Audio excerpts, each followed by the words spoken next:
explain in terms of particles why solids have definite volume, but gases do not. Well, particles of a solid are held in a fixed position, so the shape and space occupied stay the same.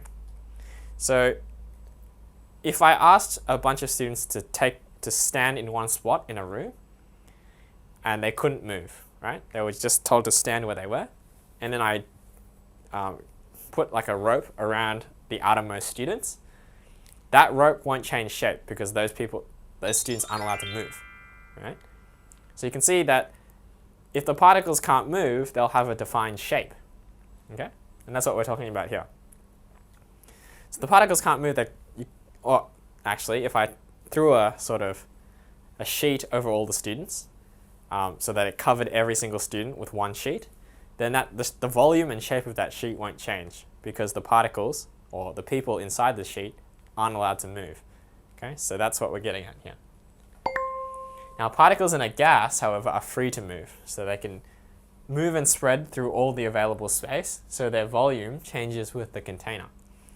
So because the particles are so free to move around, they go and collide with one another and take up as much space as they can. And if I was to shrink the container, the particles will just still take up that amount of space, but will just collide more frequently. So you can see gases don't have a defined volume because their volume is simply the volume of their container. Whereas because the particles in a solid can't move, they have a defined shape set out by where their particles are stuck, okay, in space. So that's why. So gases can be compressed, but solids and liquids cannot be compressed. Okay, so that's a bit of a misnomer. Solids and liquids can be compressed a little bit, just a tiny bit, but gases can be compressed a lot. So that's why we're sort of getting at this. The particles of a gas are far apart, so there is room to squash them closer together. Okay, so the particles may be like this, okay? Right? Now, if I had something on this end that I could move, I could actually push this particle and there'd be nothing stopping me from putting them right next to each other. Okay? So that's what it's like for particles in a gas. They're so far away that if I was to try and push them together, there wouldn't be anything in the way anyway. So I could actually squish them together a little bit more. Okay? Now, solids and liquids have particles that are already very close together. So they're like this already. Okay?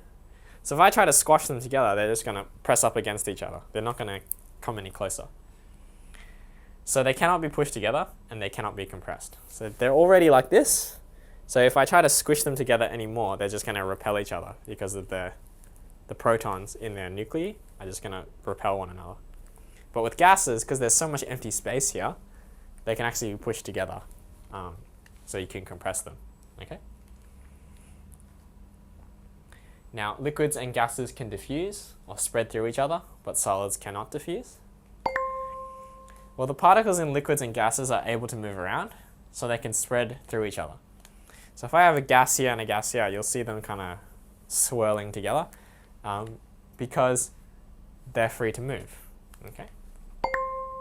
Now, particles in a solid are held in a fixed position, so they only vibrate. So they only do this, like they only shake from left to right in that position. So they cannot spread through another substance. You can't have like this vibration actually spreading the atoms through another substance because they're just stuck in one spot. All they're doing is this. Okay? So that's why particles of a solid don't diffuse, whereas particles of a liquid and a gas, they do.